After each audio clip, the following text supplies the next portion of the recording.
जय हिंद प्यारे साथियों। इस वीडियो में बात करने वाले हैं एसएससी जीडी कांस्टेबल 2022-23 की वर्तमान भर्ती के बारे में। और इस वीडियो में मैं आप सभी के साथ अपना मेडिकल का रियल एक्सपीरियंस शेयर करने वाला हूं कि कैसे मेरा मेडिकल हुआ था, पहले क्या होता है, बाद में क्या होता है और किस तरीके से पूरा प्रोसेस कंप्लीट होता है, कितना हार्ड होता है, कितना ईजी होता है, ये सारी जो पूरा प्रोसेस होता है वो कितना आसान रहेगा आप सभी के लिए। तो पूरी जानकारी इस वीडियो में आप सभी को मिल जाएगी। अगर आप एसएससी जीडी कांस्टेबल के मेडिकल का वेट कर रहे हैं तो ये वीडियो आप सभी के लिए काफी इंफॉर्मेटिव है, क्योंकि आप फ्यूचर में मेडिकल देने ही वाले हैं। तो अगर आप इन चीजों को समझ जाते हैं तो निश्चित तौर पे आपके लिए मेडिकल देना काफी आसान हो जाएगा। तो वीडियो को आप लास्ट तक जरूर देखें और वीडियो पसंद आए तो प्लीज वीडियो को लाइक शेयर करके चैनल को सब्सक्राइब कर लें और बेल आइकन पर प्रेस कर लें, ताकि फ्यूचर में आने वाली हर एक अपडेट का नोटिफिकेशन आपको सबसे पहले मिलता रहे। आगे बढ़ते हैं और आप सभी को पूरी इंफॉर्मेशन देते हैं। तो देखिए, सबसे पहले तो आप सभी को बता दें कि मेरा जो मेडिकल हुआ था वो एसएससी जीडी 2015 वाली भर्ती में हुआ था।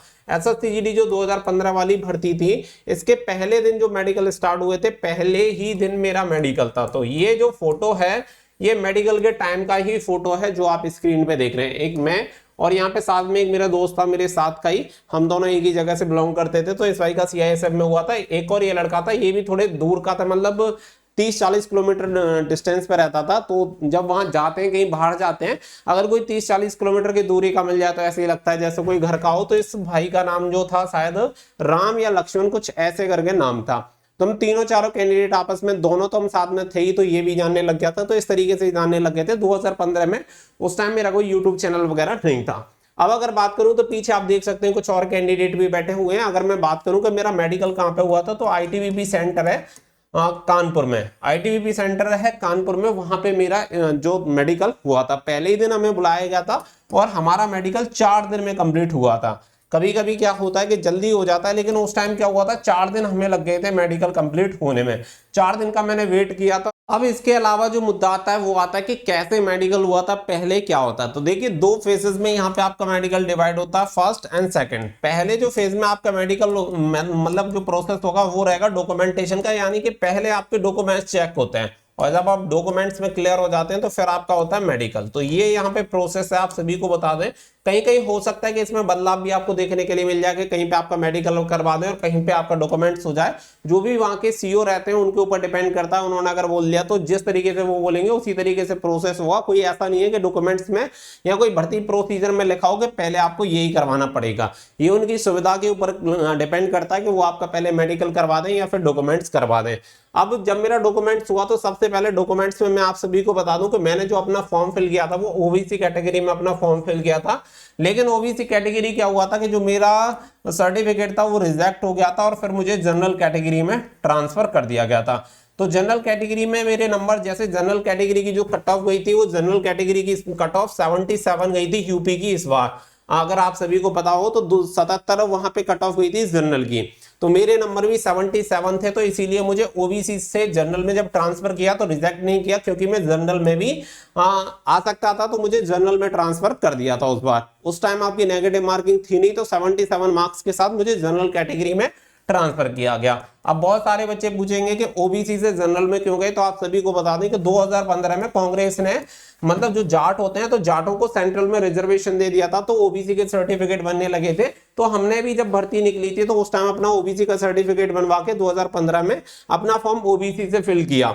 लेकिन फिर गवर्नमेंट चेंज हो जाती है और गवर्नमेंट आ जाती है बीजेपी की, और बीजेपी बोल देती है कि जो आरक्षण दिया गया है वो आरक्षण गलत है, और फिर सुप्रीम कोर्ट उसे खारिज कर देता है कि जिन लोगों को भी रिजर्वेशन दिया गया है वो रिजर्वेशन गलत है, और वो रिजर्वेशन हो जाता है कैंसिल। यानी कि हमारा ओबीसी की जो मान्यता है वो खत्म हो जाती है और दोबारा से फिर से जनरल कैटेगरी में ट्रांसफर। इसलिए हमें जनरल कैटेगरी में कर देते हैं, और जनरल कैटेगरी में मेरे नंबर बन रहे थे, तो इसलिए मेरा मेडिकल हुआ था। मुझे डायरेक्टली नहीं निकाला गया था। लेकिन कुछ कैंडिडेट ऐसे थे, जैसे कि 74 पे कट ऑफ गई थी ओबीसी की, तो जिन बच्चों के 75 थे या 74 थे या 76 थे, यानी कि 77 से कम थे, उन सभी बच्चों को डॉक्यूमेंटेशन में बाहर कर दिया था, उनका मेडिकल नहीं हुआ था। तो इसी तरीके से जब आपके डॉक्यूमेंटेशन में कोई प्रॉब्लम होती है, खास करके जैसे कास्ट सर्टिफिकेट में या किसी चीज में, अगर आपके नंबर जनरल कैटेगरी के बराबर बन रहे हैं तो आपको जनरल में ट्रांसफर कर दिया जाएगा। अगर आपके नंबर जनरल के बराबर नहीं है और आपके पास सर्टिफिकेट नहीं है, वैलिड सर्टिफिकेट नहीं है, तो आपको वहां पे रिजेक्ट कर दिया जाएगा और बाहर कर दिया जाएगा।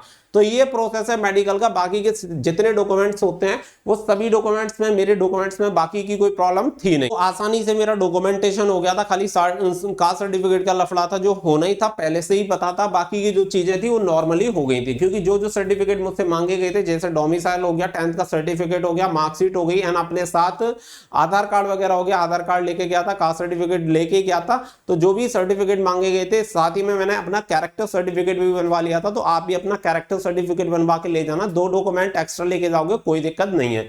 तो आराम से इसके बाद जब मेरा डॉक्यूमेंटेशन कंप्लीट हो गया, फिर आती है मेडिकल की बात, और फिर होता है मेडिकल। तो मेडिकल के लिए क्या है कि 20-20 या 20 बच्चे या 25 बच्चे ऐसे करके एक पूरा ग्रुप बना दिया जाता है कि एक ग्रुप का एक साथ होगा। 20 या 25 बच्चों का करके ऐसे ग्रुप बना दिए गए। तो टोटल आई थिंक 4 या 5 ग्रुप बनाए थे। तो इसमें ये कर दिया था कि इस ग्रुप का first group, second group, third group, इस तरीके से। तो मेरा जो ग्रुप था, मेरा ग्रुप था थर्ड नंबर का। तो थर्ड नंबर ग्रुप में मेरा हो रहा था। तो पहले फर्स्ट एंड सेकंड वाले ग्रुप चल रहे थे। तो वहां पे 2 बोर्ड बने हुए थे, तो यानी 2 डॉक्टर अलग अलग बैठे हुए थे। फर्स्ट बोर्ड इसके पास जा रहा, सेकंड इसके पास जा रहा, फिर थर्ड जाना था। तो इस तरीके से था। गर्मी का बहुत ज्यादा टाइम था। तो उस टाइम क्या था कि गर्मी का टाइम था, तो परेशान हो ही जाते हैं, आप सभी को पता है, इतना कुछ अरेंजमेंट नहीं होता। और जब पहले दिन जाओ तो पहले दिन तो कुछ ही अरेंजमेंट नहीं होता। तो ऐसे ही टाइम पास हो रहा था। तो पहले दिन आपका ऐसे ही पूरे दिन लग गया था डॉक्यूमेंटेशन वगैरह में। दूसरे दिन मेडिकल का नंबर आता है, और फिर दूसरे दिन जो दूसरे दिन वाले कैंडिडेट थे वो भी ऐड हो गए। तो अब कैंडिडेट हो गए थे डबल, और वहां पे दिक्कत बहुत ज्यादा हो रही थी मेडिकल को लेके। अब हुआ क्या कि जब मेडिकल हो रहा था तो मेरे साथ एक समस्या हो गई कि उस टाइम मेडिकल के टाइम पे, जब मेडिकल जैसे चल रहा था, तो भूख वगैरह लग जाती है। तो उस टाइम इतनी तो बुद्धि थी नहीं, बस इतना ही दिमाग था कि भाई नॉर्मली जाना है, बस कुछ नहीं। तो मैंने कहा कि चलो कुछ खाने चले जाते हैं। तो कैंटीन में जाके चला गया। तो वहां कैंटीन में क्या था कि वहां लग रहा था फैन। अब मैंने कहा गर्मी में कौन ही मरेगा, मैंने कहा इससे तो बढ़िया यहाँ पंखे में बैठ लेते हैं, वहां तो पंखा भी नहीं है। तो मैं वहीं बैठा रहा। अब उसी पीरियड में हुआ क्या कि जो 3 नंबर का ग्रुप था, वो 3 नंबर का ग्रुप बुला लिया जाता है। वहां पे वो लोग मुझे ढूंढते रहे, लेकिन मैं वहां था ही नहीं, तो मिलूंगा कहां से। इसके बाद 3 नंबर का जो ग्रुप था वो डॉक्टर के पास चला गया, और मैं कम से कम 1 घंटे 1.5 घंटे के बाद वहां पे पहुंचता हूँ। और वहां पे जाके फिर मैंने बोला कि सर मेरा ग्रुप कहाँ है। तो उन्होंने कहा तेरा ग्रुप तो चला गया। अब जाने के बाद फिर वो एक जो वहां सिपाही थे वो मुझे लेके गए कि इस तरीके से ये छूट गया है। तो डॉक्टर ने कहा कि नहीं, अब इसका मेडिकल नहीं करेंगे, और अब इसका जो मेडिकल होगा सबसे लास्ट में होगा। यानी जब सबके मेडिकल खत्म हो जाएंगे, जब सबका चेकअप हो जाएगा, तो रात को सबसे लास्ट में इसी का चेकअप होगा। अब मैंने कहा यार ये तो बहुत वाली समस्या हो गई कि जब सभी का अगर एक साथ हो रहा है तो चीजें ऐसे लगती है कि हमारा पहले हो जाता है तो अच्छा है। तो बहुत ज्यादा टेंशन होने लगी यार। मैंने कहा बड़ी दिक्कत वाली बात है, पर मैंने कहा चलो कोई नहीं, वेट कर लेते हैं। अब ऐसे होते होते आप सभी को बता दें, फिर इवनिंग में मेरा नंबर आता है। जब सभी का एकदम से फ्री हो गया, तो डॉक्टर साहब ने कहा कि जो बाहर बैठा उसे भी बुला लो, उसका भी कर लेते हैं। तो फिर मेरा मेडिकल हुआ। तो मेडिकल के लिए देखिए, अब मेडिकल स्टेप यहाँ पे आ जाते हैं। यहाँ पे सबसे मेन कहानी शुरू होती है कि सबसे पहली चीज तो जो मैं आपको बता रहा हूँ, वो स्टोरी इसलिए बता रहा हूँ क्योंकि कुछ ना कुछ सीखने को आपको मिल रहा होगा। जैसे कि जब भी आपका मेडिकल हो रहा हो, हमेशा उपस्थित रहें, इधर उधर ज्यादा ना जाएं, फालतू की चीजों में ना रहें। क्योंकि देखो उस टाइम पे इतना ही दिमाग लगता है आदमी का कि चलो कुछ नहीं हो रहा है, लेकिन समस्या खड़ी होती है, उस टाइम आप पैनिक हो जाएंगे, बहुत ज्यादा दिक्कत हो जाती है, टेंशन होने लग जाती है कि भाई क्या होगा क्या नहीं होगा। स्वाभाविक सी बात है, मुझे भी हो रही थी। अब आप ये समझो कि जहां मेरा 1 बजे मेडिकल होना था, वहां मेरा 6 बजे मेडिकल हो रहा है। मेरे पूरे ग्रुप का मेडिकल हो चुका है, 5 घंटे मुझे बैठा के रखा, और 5 घंटे बाद 6 बजे फिर मेरा मेडिकल का नंबर आया। तो इस तरीके से क्या है, इस पीरियड में आपको बहुत टेंशन रहेगी। अपने पूरे डॉक्यूमेंट्स के साथ जाएं, 2 डॉक्यूमेंट्स एक्स्ट्रा ले जाने की जरूरत है, कैरी करें, और बिल्कुल टाइम पे जहां पे भी आपको बुलाया जाए बिल्कुल टाइम पे उपस्थित हो जाएं। दूसरी बात है, आपको मेडिकल के टाइम पे कभी भी किसी का मुंह नहीं लगना है। यानी जैसे बहुत सारे लोग होते हैं ओवर स्मार्ट बनते कि ये नहीं वो नहीं, कानून मत पढ़ाओ सामने वाले को, क्योंकि जो ऑलरेडी उस विभाग में काम कर रहा है वो आपसे ज्यादा जानकारी रखता है। तो जरूरी नहीं है कि वो आपकी बात माने या आपका ज्ञान वहां पे एक्सेप्टेबल हो। तो वहां पे आराम से और प्यार से जो भी चीजें हैं वो आप रख सकते हैं, सामने बता सकते हैं पोलाइटली कि सर ऐसे है। रिक्वेस्ट वे में अगर आप बताएंगे तो हो सकता है कि आपका काम बन जाए, लेकिन दादागिरी झाड़ोगे तो समस्या खड़ी होनी तय है। तो इसी तरीके से अब मेरा 5 घंटे बाद नंबर आता है। तो मेडिकल के लिए अब मैं आप सभी को बता देता हूँ स्टेप बाय स्टेप। सबसे पहले बुला के डॉक्टर साहब के सामने जाके तो मुझे थोड़ा बुलवा के पूछा गया, वहां पे दिक्कत ही हो रही थी, बहुत सारे बच्चे फर्जी हुए थे। तो फर्जी सबसे पहले मुझे पूछा गया कि आपके स्कूल का नाम क्या है, कहाँ पे पेपर हुआ था, कैसे पेपर हुआ था, ये सारी जानकारी भी ली गई थी, जो कि मैंने बता दी। एक लड़का था मेरे ही साथ का, मतलब उसे बैठा के रखा हुआ था, वो फर्जी में पकड़ा गया था। फिर उसे पूछा गया, अब उसके सामने बोला कि देख इसे तो स्कूल भी याद है, सारी चीजें याद है, तुझे क्यों नहीं याद है। तो क्योंकि वो फर्जी था इसलिए कुछ बता नहीं पा रहा था, तो वो फंस गया था।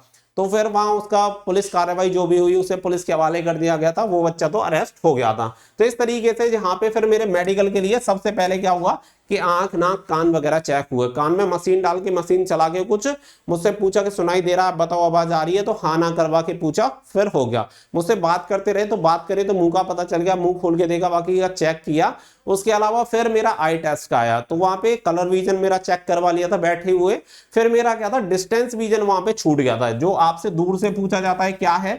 तो मुझे तो एक क्यूरियोसिटी थी, उससे पहले भी मैं आर्मी का मेडिकल दे चुका था, तो मुझे पूछा कि मतलब डिस्टेंस विजन का हुआ ही नहीं। मैंने कहा सर मेरा डिस्टेंस विजन तो हुआ ही नहीं है।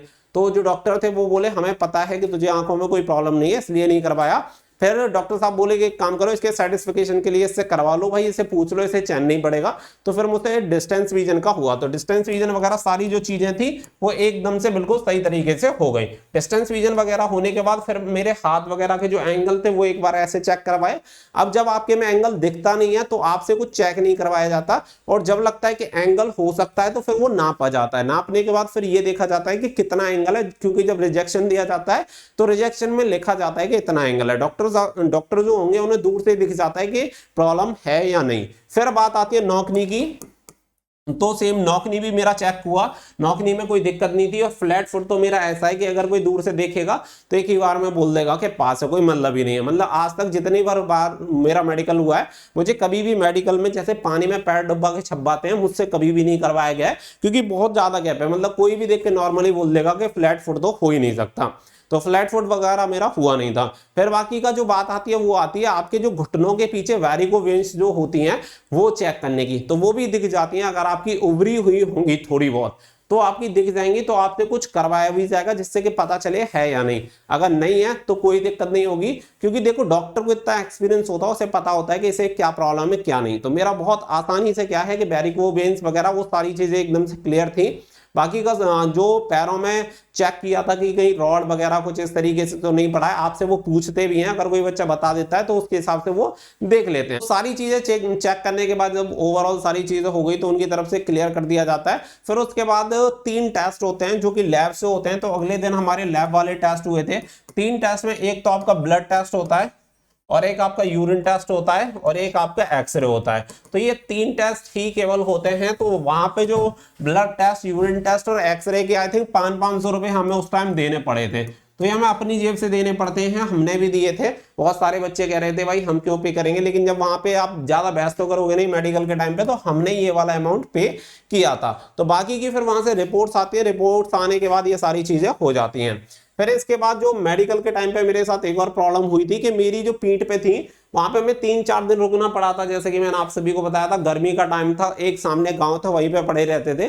तो उस टाइम क्या हुआ था, पीठ पे बहुत सारी फुंसियां हो गई थी गर्मी से। तो उन्होंने बोला कि तुझे तो कुछ प्रॉब्लम है ब्लड वगैरह में, तो टेंशन होने लग गई थी। उन्होंने कहा हो सकता है तुझे बीपी में पॉइंट मिल जाए, क्योंकि बीपी में बहुत सारे बच्चे फेल हो जाते हैं ब्लड प्रेशर में। तो क्योंकि जब भी वहां किसी बच्चे को लगता है मैं फेल हो जाऊंगा या कुछ हो जाऊंगा, तो टेंशन हो जाती है, जिसकी वजह से बच्चों का या तो बीपी हाई हो जाता है या बीपी लो हो जाता है। लेकिन मुझे इतनी ज्यादा टेंशन नहीं थी, क्योंकि उससे पहले भी मैं कई बार मेडिकल दे चुका था और खास ज्यादा टेंशन थी नहीं। मैंने कहा जो भी होगा देखा जाएगा।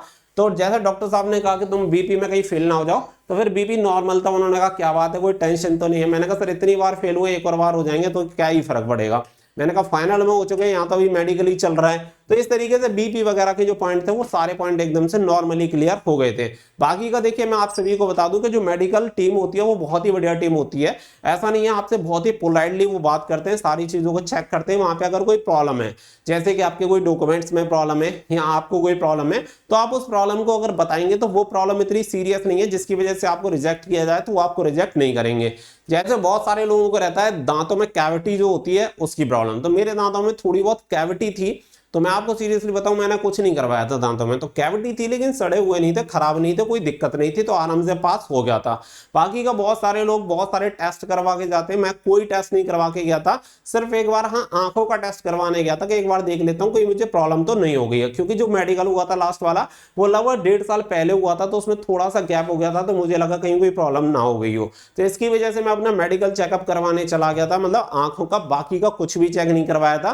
कानों की भी बात करूं तो कान बहुत लोग बाहर साफ करवा के आते हैं, कुछ नहीं, मैंने घर पे कॉटन लेके बिल्कुल साफ कर लिए थे, घर पे ही खुद एकदम करके गया था, कोई दिक्कत नहीं होती। बाकी का अपना साफ सफाई के साथ जाएं, नाक कान जो भी आपके हैं वो अपना आपको पता होगा कि ठीक है या नहीं, कान वगैरह साफ करके जाएं और पूरी साफ सफाई के साथ आपको मेडिकल में जाना होता है। तो यही चीजें रहती हैं। बाकी का बहुत ज्यादा जो आपको फोबिया बनाया जाता है कि भाई इतना कुछ होता है उतना कुछ होता है, कुछ नहीं होता। देखो मैं आपको बता दूं कि अगर आप आर्मी में, एयरफोर्स में या नेवी में जाते हैं तो इनके मेडिकल सबसे ज्यादा टफ होते हैं, रियलिटी यही है। बाकी के पैरामिलिट्री में जाएंगे तो और डाउन, उसके अलावा अगर आप पुलिस में जाएंगे तो और डाउन। तो इसी तरीके से आपका मेडिकल होता है और पोस्ट के अकॉर्डिंग मेडिकल डिसाइड होता है कि कितना टफ होगा, कितना इजी, ये भी चीजें रहती हैं। तो एसएससी का मेडिकल बहुत नॉर्मल तरीके से वैसे हो जाता है, कोई इतनी बड़ी दिक्कत नहीं आती। लेकिन जो बच्चा फेल है उस बच्चे को पास तो नहीं किया जा सकता ना, तो वो तो बच्चा फेल होगा ही होगा। अब वो बच्चा बाहर निकल के फिर ब्लेम करता है, मतलब अगर आप जब तक खुद की जिम्मेदारी खुद नहीं लोगे ना तो वो कभी सुधार नहीं हो पाएगा। सीधी सी बात ये है,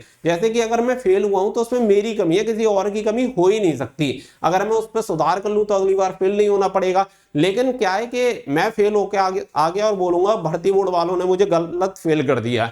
अब मैं उस गलती पर तो सुधार करूंगा नहीं, क्योंकि मैंने ब्लेम उनके ऊपर डाल दिया। अब ब्लेम डालने से होगा तो कुछ नहीं, उन पर तो कोई फर्क पड़ने वाला है नहीं। इसलिए मैं आपको सजेस्ट करूंगा अगर कोई गलती है तो उस गलती में सुधार करो। बाकी का बहुत अच्छे तरीके से होता है, बाकी का किसी से भिड़े नहीं। वहां पे ज्यादा जैसे होता है ना कि अपनी ज्यादा होशियारीगिरी दिखाएं, वो आपको दिखानी नहीं है। सभी डॉक्यूमेंट्स अपने साथ लेके जाने तो बहुत आसानी से आपका मेडिकल हो जाता है। बहुत सारे पॉइंट ऐसे होते हैं जो कि आपको बाहर बताए जाएंगे कि ये पॉइंट आपका चेक होगा, और जब आपका मेडिकल होगा तो हो सकता है कि वो पॉइंट आपका चेक भी ना किया जाए, क्योंकि वहां पे बहुत सारे बच्चे होते हैं। पूरे दिन इतना काम होता है कि डॉक्टर्स को भी पता होता है कौन सा बच्चा फेल है, कौन सा बच्चा पास है। और जब आपकी नीयत अच्छी हो तो किस्मत भी अच्छी होती है। तो सारी चीजें बढ़िया ही बढ़िया होती हैं, ज्यादा सोचने की जरूरत नहीं है। उम्मीद करता हूं कि जो मेरा रियल एक्सपीरियंस है वो मैंने आप सभी के साथ शेयर किया है, आपको जरूर हेल्प करेगा। तो टेंशन फ्री होके बस एकदम से फिट रहिए, हाथ पैर मत तोड़ लेना। अगर आपके हाथ पैर नाक आंख कान ये साबुत है ना, डीएनएस का भी पॉइंट बनता है, याद रखना। अगर किसी की हड्डी बड़ी हुई होती है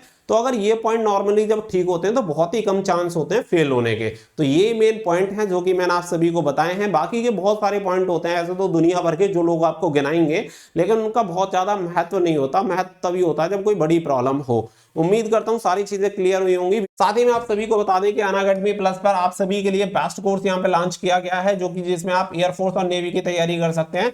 तो सूरवीर 2.0 बैच यहां पे आपकी तैयारी के लिए स्टार्ट किया गया, जिसमें टॉप एजुकेटर आप सभी की तैयारी करवाएंगे, जिसमें मेरे द्वारा आपको जनरल स्टडी पढ़ाई जाएगी। तो आप सभी बच्चे इसके लिए एनरोल कर सकते हैं।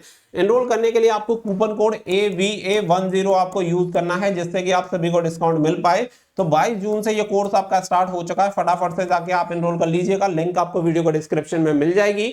मिलते हैं नेक्स्ट वीडियो में। तो थैंक यू फॉर वॉचिंग। जय हिंद, जय भारत।